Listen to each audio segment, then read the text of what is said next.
ಜುಮಲಾಪುರ ಎಂಬ ಗ್ರಾಮದಲ್ಲಿ ಒಂದು ಬೆಕ್ಕು ಇತ್ತು. ಆ ಬೆಕ್ಕಿನ ಕಥೆಯೇ ಇದು. ಒಂದು ಮುದ್ದಾದ, ಸೋಮಾರಿಯಾದ ಬೆಕ್ಕು ಕಿಟಕಿಯಿಂದ ಮನುಷ್ಯರು ಚಹಾ ಕುಡಿಯುವುದನ್ನು ನೋಡುತ್ತಾ ಇರುತ್ತೆ. ಹಾಗೆ ಚಹಾ ಅಂಗಡಿಯನ್ನು ಪ್ರಾರಂಭಿಸುವ ಕನಸು ಕಾಣುತ್ತಿರುತ್ತೆ. ಆ ಬೆಕ್ಕು ಒಂದು ಸಣ್ಣದೊಂದು ಟೀ ಪಾಯಿಂಟ್ ತರಿಸುತ್ತೆ. ಹಾಗೆ ಧರಿಸಿ ಪಂಜ ಮುದ್ರಣಗಳಲ್ಲಿ ಪ್ರಕೃತಿ ಚಾಯ್ ಎಂದು ಬರೆದಿರುವ ಸಣ್ಣ ಅಂಗಡಿಯನ್ನು ಸ್ಥಾಪಿಸುತ್ತದೆ. ಆ ಬೆಕ್ಕಿನ ಮೊದಲ ಗ್ರಾಹಕ ಒಂದು ನಾಯಿ ಮೊದಲ ಗ್ರಾಹಕರಾಗಿ ಕಾಣಿಸಿಕೊಳ್ಳುತ್ತದೆ. ಬೆಕ್ಕು ಆತಂಕದಿಂದ ಚಹಾ ಸೋಸುತ್ತದೆ. ಆಚಾದ ಉಲ್ಲಾಸ ಉಂಟಾಗುತ್ತದೆ.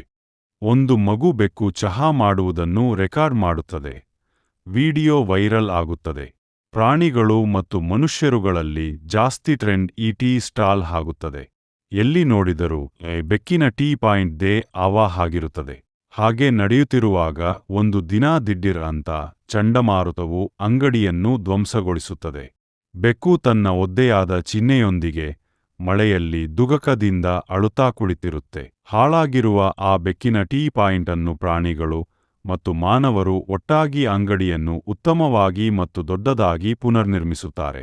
ನಿರ್ಮಿಸಿ ಆ ಬೆಕ್ಕಿಗೆ ಅದನ್ನು ಗಿಫ್ಟ್ ಆಗಿ ನೀಡುತ್ತಾರೆ. ಆ ಬೆಕ್ಕು ಚಹಾ ಮಾಡೋಕೆ ಆರಂಭಿಸುತ್ತದೆ. ಹೆಮ್ಮೆಯಿಂದ ಪರಮಾಡುತ್ತದೆ ಮತ್ತು ಹೊಸ ಲೋಗೋ ಪ್ರಕೃತಿ ಚಾಯ್ ಪ್ರೀತಿಯಿಂದ ಬಡಿಸಲಾಗುತ್ತದೆ ಎಂದು ಬರೆಯುತ್ತದೆ.